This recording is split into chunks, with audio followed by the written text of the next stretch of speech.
এখানে অনেকগুলো rubber band রয়েছে।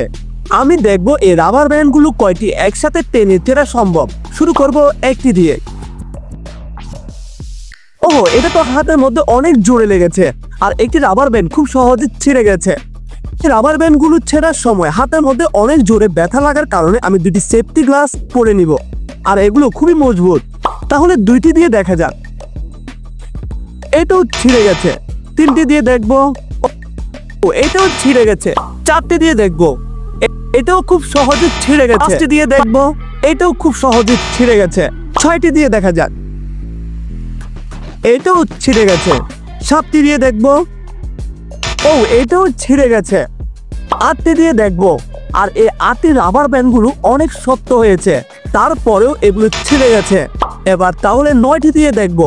আর নয়টি রাবার ব্যান্ড একসাথে অনেক মজবুত হয়ে আছে। আমি অনেক চেষ্টা করার পরেও এটা টেনে ছেঁড়া সম্ভব হয়নি।